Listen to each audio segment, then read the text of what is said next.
some attention, 20 niggas have showed them attention. Facts.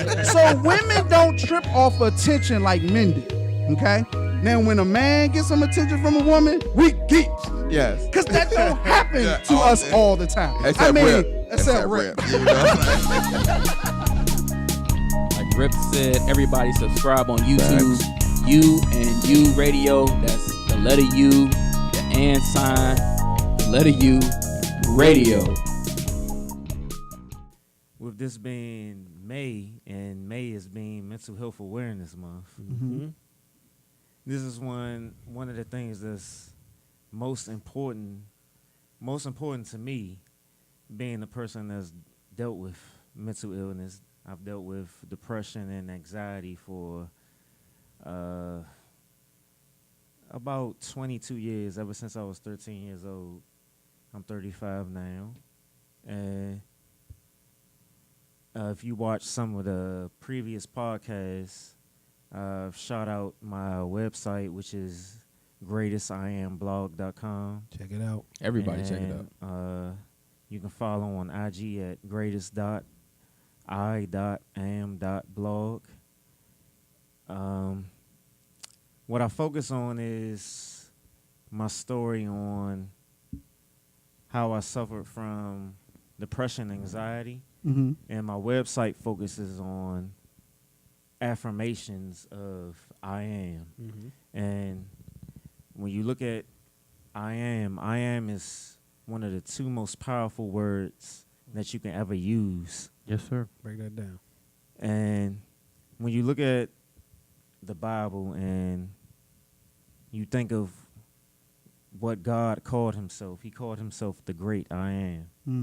And the reason I call my blog The Greatest I Am is because we are all connected to God. We are a creation of God. So say that. We are gods. I am a god. Yes. There you go. We are all creators of our own lives. And P.O.P. all the time.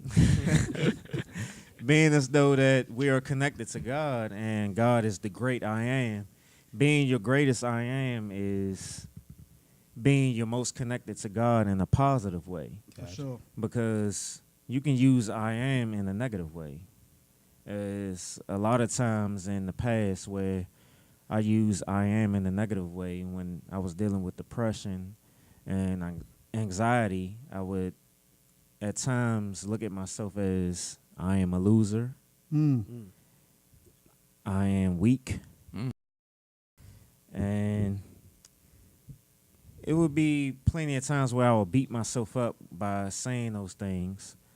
And being your greatest I am is saying positive affirmations as I am confident, I am worthy, I am able, I am positive.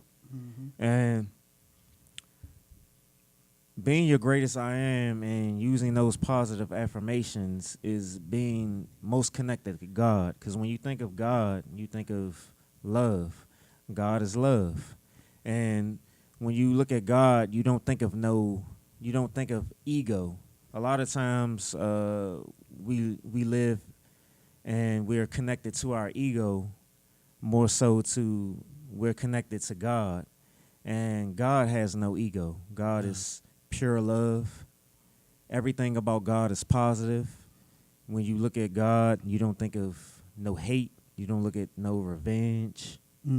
So everything about God is positive. And so my website, greatestiamblog.com, goes into how I use my experiences and the things that I've gone through dealing with depression and anxiety, where the negative things that I used to deal with, the habits that I used to have, negative habits, that I changed those things into positive affirmations where I connect more so to God. And how can we help Trump? I don't give him the service hotline he could call. Well, one thing that I would definitely put out there up front is the national suicide hotline. And anybody that ever deal with anything that they need to talk to someone that they feel that they have no one to talk to, that they want to connect with someone, is 1-800-273-8255. Once again, that's 1-800-273-8255. And there's one thing that I want to read from my blog. And it was one of the first things that I wrote.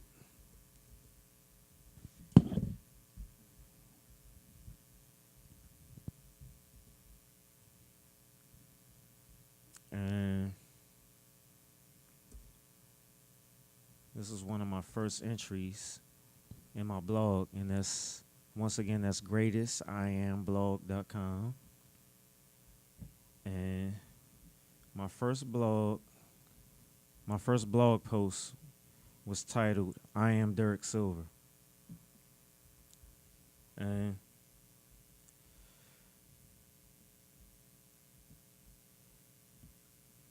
yeah, that's him. Well, at least it was him back in 2013. Fast approaching his 32nd birthday, you would think this handsome guy was happy with a lot going for himself. A college degree, government contractor job of 8 years, new homeowner, etc. On the outside, Derek looked happy, but inside not so much. Ever since the age of 13, he was battling depression and anxiety, constantly feeling alone, even in the presence of others, desperately trying to find his way, his purpose. They always say, you are your toughest critic. Well, Derek badly beat himself up on a daily basis. He didn't believe he was worthy of love, happiness, etc. Always afraid to do things he had a passion for, afraid of taking chances, afraid of social settings, as his mother once said, afraid of life. Often asking, who am I? But telling himself, I am a loser. I am nothing. I am depressed. I am afraid. I am lost. I am dead inside. Well, that was the beginning of the end.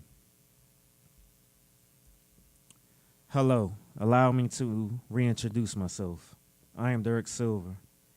This is me, 2016, at the tender age of 35, on the cusp of a new year. In love with myself and discovering many new things about me. Yes, I said in love with myself. You're probably asking what changed from 13 through 32 to now. Counseling, medication, meditation. The answer to all those questions is yes. But wait, there's more. Counseling, medication, even meditation all played a role. But the ultimate weapon that helped me win the battle was discovering my greatest I am. I started to tell myself, I am great. I am happy. I am strong. I am worthy. And I believed it. I'm sure you will ask, was it that easy? No, it wasn't, not at all. That's why I created this blog, to share with others what I went through and still go through to discover my greatest I am. Hopefully in the process, I will help you to discover your greatest I am. That was the first blog I ever wrote. And basically that was describing what I went through over the years from the age of 13 through the age of 32. From that time, right now I'm 35 years old, I made a transition of more of a self-love aspect, being more connected to God.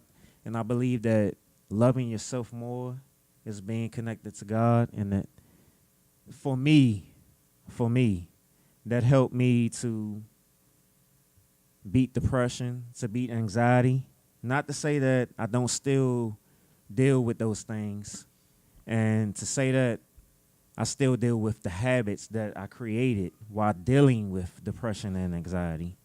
And right now, this blog is more therapy to me as well as helping others to discover their greatest I am, as well as to break me out of a lot of the habits that I picked up while dealing with depression and anxiety. Well, Rip, we thank you for that. Yes, sir. Mhm. Yes, sir. That was powerful. Definitely. Can we stay there?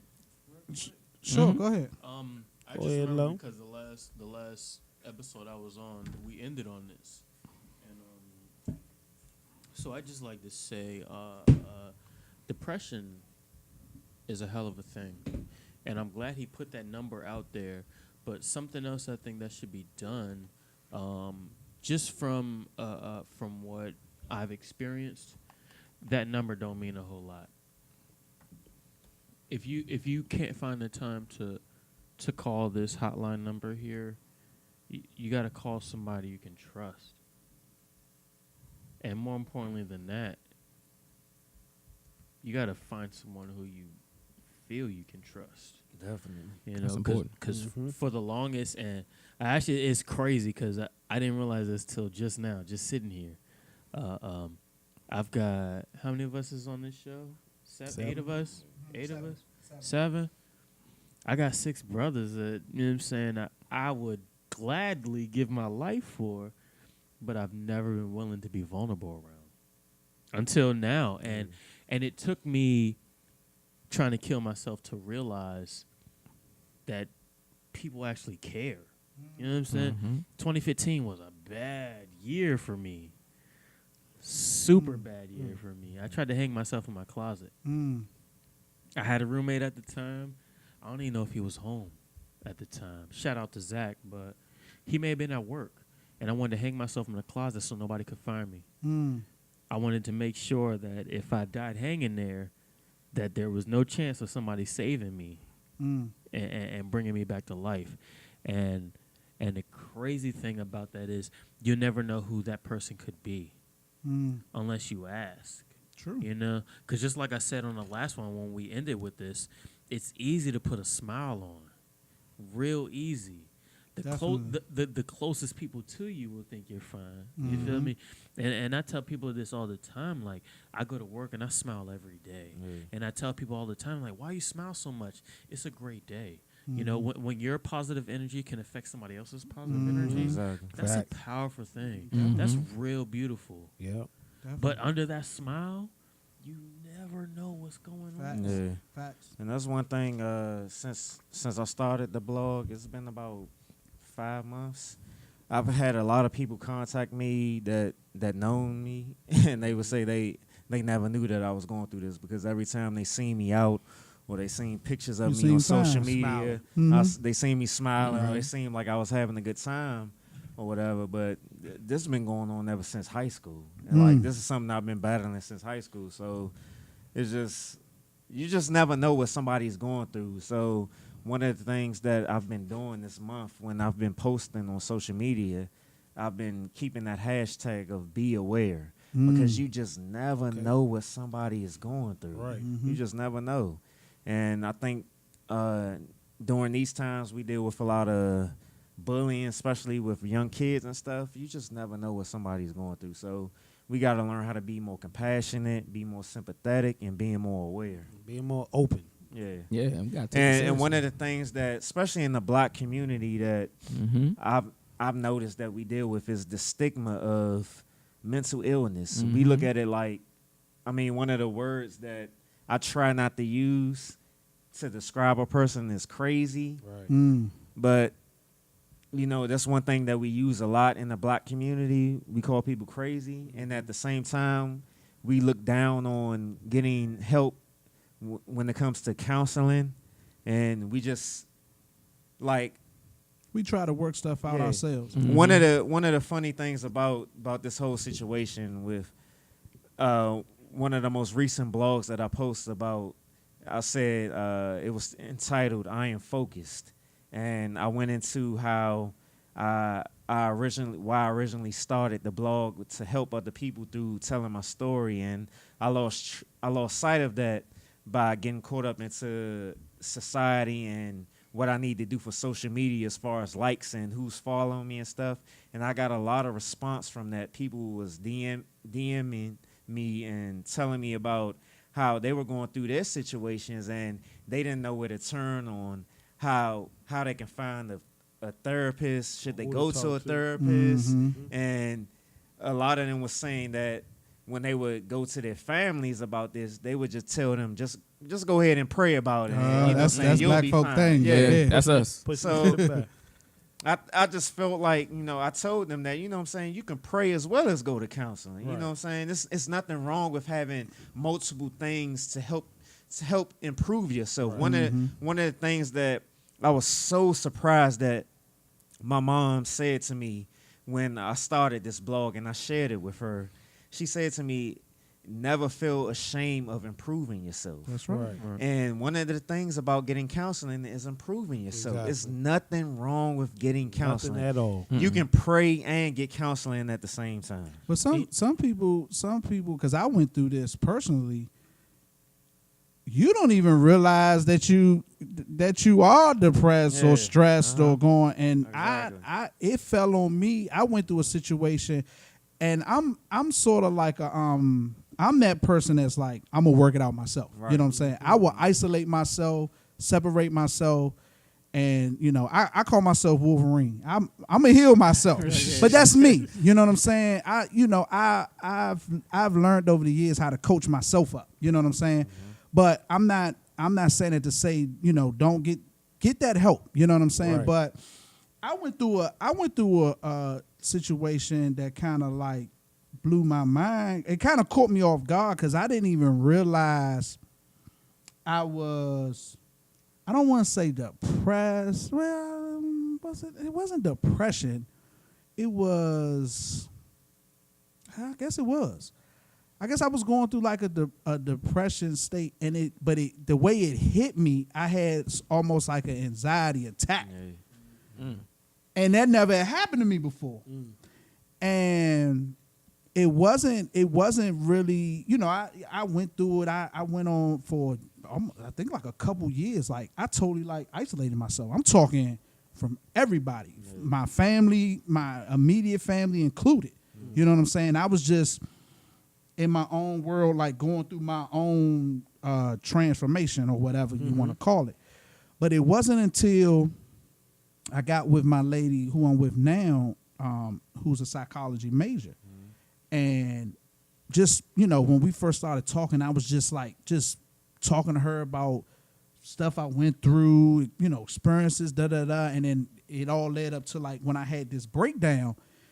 And she was like, people that go through everything you just said, kill themselves or like lose their mind and end up in. And I'm thinking like, nah, this just normal me. You know what I'm saying? But it's like, no, that's some heavy stuff. Didn't realize you was dealing with it. Exactly. And it wasn't until, I was in my 30s. I was like 32 when I finally realized like, yo, it's serious. I got some stuff going on. But just with imagine me. had you not even ran into her and that weighed on you more, who knows what would have happened. Yeah, it's crazy. One of the things I've been focusing on more on social media is that it may be more than just stress. Right. And one of the things that I posted was like, people with depression says it feels like you are a burden to everyone, fighting an exhausting battle against yourself. A needle of pain pricking at your body every chance it gets. You want your life to get better, but everything is so hard to do and you have no motivation. A dark, empty room with no escape. It's hard to be happy, to love, or accept love. All you want is to go home and just curl up and fall asleep forever. You need a hug from someone, but at the same time, you don't want a human to hug you. Your head is surrounded by a thick black fog, exhausting like you're living in a cage. You have a lump in your throat. If you're about to cry, you're about to cry at any moment. Being misunderstood and ashamed. Drowning and no one sees it, and you feel helpless against the water around you. you'll never be happy again, even when you know that's not true. Hopelessness, an overwhelming sense of sadness about life and about all that you are, an overwhelming sense of sadness about life and about all that you are and all you do. Difficult to tell if you can trust your own perception of reality. You are numb to the world. And basically that post is showing you that many times that you might think that is just stress, that a lot of times you may just be going through a little depression. And you're not immune to it. To throw out a statistic to you, 1 in 4 people deals with some form of depression Of course. in a given year. Of course. In a given year. That's not over a lifetime. That's in a year. Mm-hmm. So I can we believe it. have 1, 2, 3, 4, 5, 6, 7 people in this room. So if we added son to this room, 2 people in this year would deal with some form of depression. I believe it. I believe it. Crazy. I think the thing with me was, I had stuff that I had buried for a long So time. you thought you did. I thought I did. And when I had no, it was actually before I had my son.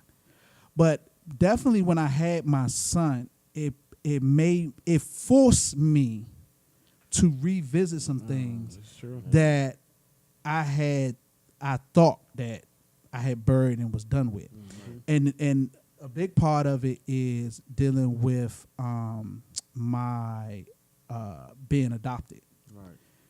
And it was something that I always sort of like, I just didn't deal with it. You know what I'm saying? And people say to me, oh, it shouldn't be no big thing because, you know, you have such great parents. You was brought up in such a, I was like, yeah, but do you know what it feels like to not ever know your real mother or father? It was a big thing to you. You know what I'm saying? I hear people say, you know, I don't know my daddy or I don't know my mama. I don't know neither one. It's deep. My natural. Right. You know what I'm saying? And then when I had my son, it really hit me because it was like, I don't even know. Do he look like my mama? Do he look like my father? Do he look like my great? I You don't don't know. where it's coming from. I don't know. I look at my son's hair. I look at my daughter's hair. I look at, you know, and I'm like, dang, you know, I might be part Indian or part, Right. you know, I have no 'Cause idea. Them genes run deep, and you never know when they're gonna pop up, especially with kids. Exactly. Wow. Especially And with so kids. it forced me to address and revisit some things. I'm actually still kind of dealing with it. And for the first time in my life, I'm actually thinking about pursuing and finding out that information. You know what I'm That's a saying? big step. But it is because, you know, people say to me all the time, like, why don't you just go find out? I'm like, yeah, if it was just that easy. Right. I don't know what I'm about to open in Exactly. Pandora's Right. box. You don't You know know what I'm what's behind saying? that I door. don't know what's behind that door. At all. And so that could, finding out what's behind that door could lead to a whole nother set of things. You know what I'm saying? Right. So it's just a lot to deal with. And it's just wow, because it all fell on me at one time. I just went through divorce, you know, tried to do another relationship thing, and that was a bad idea. And it was like all this stuff came to a head. And like I said, I'm just the type of person that I've always Push through it. pushed through it, and I've always been there for other people's problems or issues, or gave advice or help, or Right. been there. And now here I am in a situation where I need it, and I felt like I didn't have nobody to turn Right. to. You know what's You know what I'm saying? Right. Because we all ran to you. So he was like, I can't turn to them. You know You know what I'm saying? I'm like, I'm so used to being the one that Right. hold everybody. Who gonna hold me Exactly. up? You know what You I'm know- saying? And people don't realize, like, I had a conversation with a friend of mine one day, and I said sometimes, a lot of times, I had moments where I could be in a room full of people and still feel like I'm all alone. Wow. Yes. And definitely. That's it deep. also took me back to issues that I had in relationships because of this underlying thing about my natural mom and a feeling of abandonment that I didn't even realize that's what it was stemming from. It runs And deep. so even it affected past relationships because it was like everybody's going to leave me. And I don't know where that comes. You know, I'm like, where's that coming from? Not realizing that's my beginning. My beginning is abandonment. You know what I'm saying?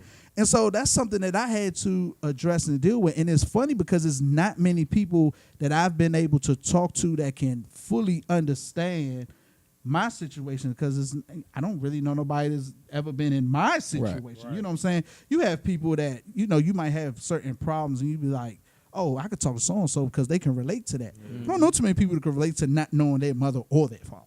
But you know what I think? Or their real family. Right. You know what I'm saying? History. It's a mystery. Yeah, that runs deep. You know, I think Everyone's deep. the biggest deal is a lot of people who deal with depression and who deal with any issues in life.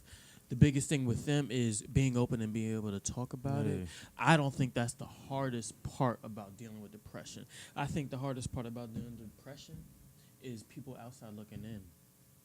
Having the courage to ask. Well, yeah, Are that's, you that's okay? part of the stigma. And I only ask that because, honestly, I'm on Facebook Live right now, and my homie Rocky joined. And it just reminded me, every morning she asked me, like, Lo, why are you smiling so hard? And because consciously when I wake up in the morning, if I've slept, when I'm getting ready for my day, and I'm just like, you know, if I don't have a positive attitude, my negative attitude could have an effect on somebody else's day. Yeah, most You know, definitely. and from what I've been through, I know that can just be, you know, really detrimental to anybody. Definitely. And so I wake up every morning and I make a conscious effort to have a big ass smile on my face. You're very you know, proactive about putting out positive energy. Right. all the time, because, and even though you may not see it on somebody else's face, you can feel it in their energy. Mm-hmm. That's true. That's very true. Super powerful. It's true. Super powerful, and not enough people get credit for doing that.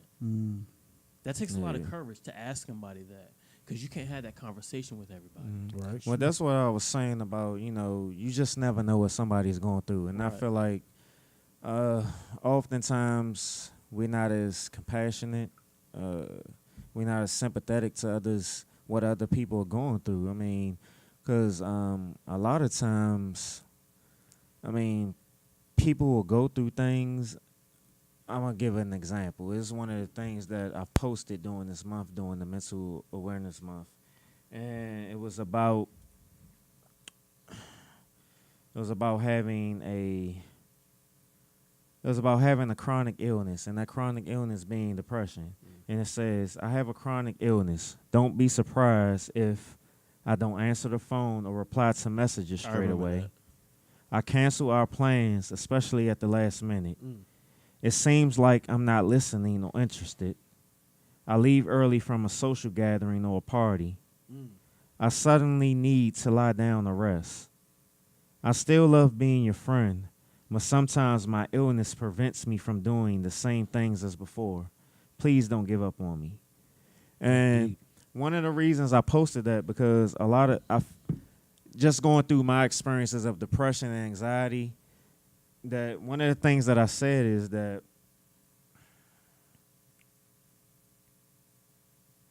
during my battle with depression and anxiety, several people and close friends gave up on me. At times I didn't know what I was going on with me, and when I did, because of the stigma around mental health, it was difficult for me to share. Even when I did, people still gave up on me, and it made me feel even worse and made it difficult to climb up out.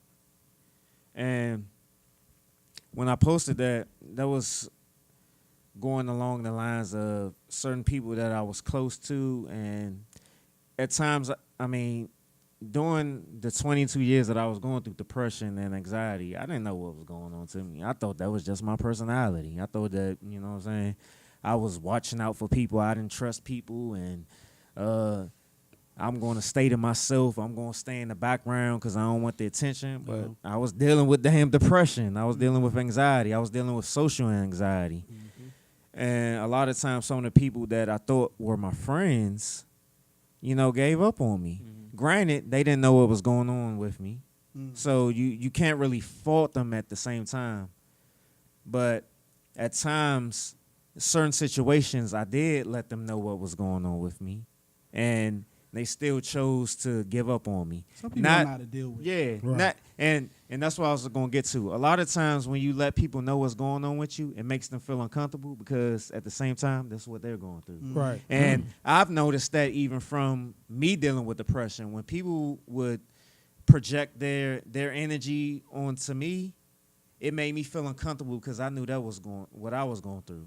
When I would deal with certain women and I would notice the signs of them dealing with depression based off of my experiences with dealing with depression, it made me feel uncomfortable. So I didn't want to deal with it. Dang. But you know what's great Talking about about- being in that? What's great about being in that mindset?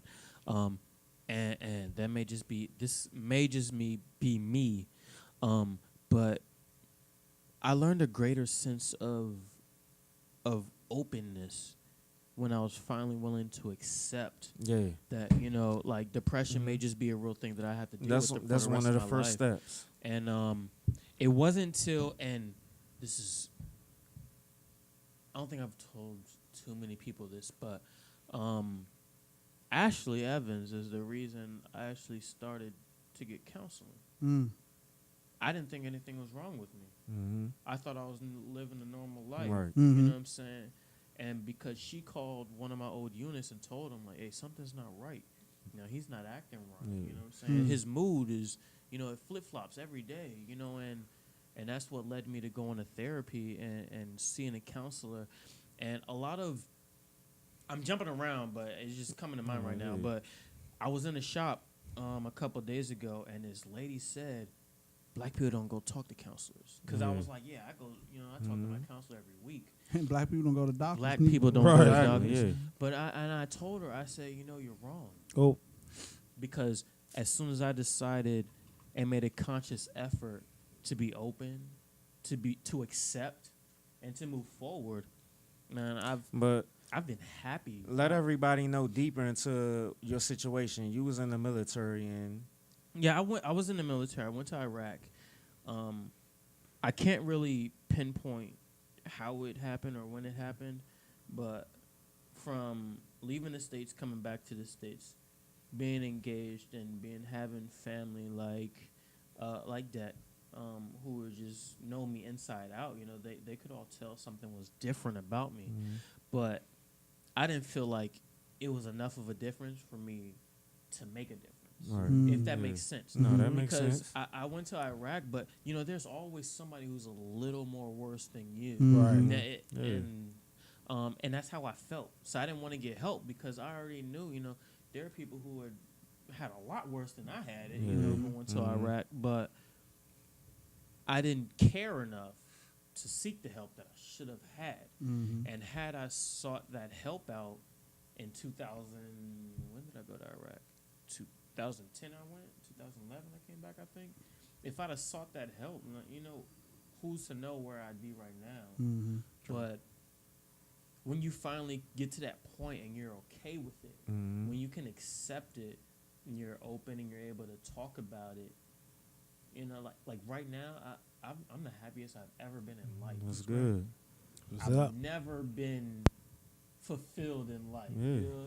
And now I can be like, if I were to lay in my bed tonight and die, I could die peacefully. Well, Yeah. that's One of not the- gonna happen. One Not, of the not, to most say, not to say that, but Yeah. I'm just saying, like, I'm so fulfilled in life. Yeah. Mhm. One of and the most the important way it's going, you know, and I feel like Mhm. I actually have more energy now. Yeah. Mhm. One of the most important things that you said was acknowledging it and Yeah. accepting it. Right. Yeah. With any type of illness, because one thing that people don't recognize is that mental health, depression, anxiety, that's an illness just like diabetes, just Right. like cancer, just Exactly. like AIDS, whatever. It's an illness.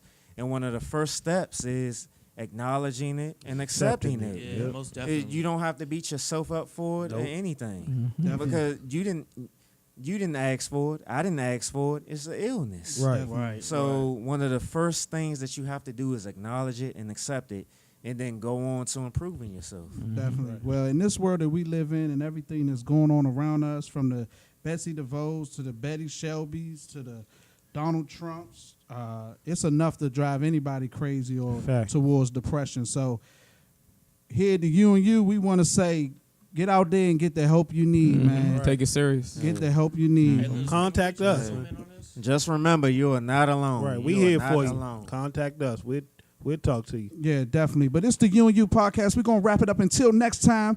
We want to thank Deck for coming and sitting Yes, with sir. us Oh, on yeah. this. There you Oh, go. yeah. Thanks for having me, and fellas. We wishing him a safe journey back to the Charlotte, North Carolina. Shout out to Charlotte, North Carolina. Definitely. Mm. Shout out QC, to shout out to my Queen man Trap. Shout out to my man Griff. QC, we here. What up, Mom? Yeah, Later, baby. Love you. all the people that support us in Charlotte, we appreciate it. We definitely appreciate y'all. And just keep on the lookout for what we doing. It's the You and You podcast, Yeah. baby. We are out of here. Yeah. Yep. Yeah.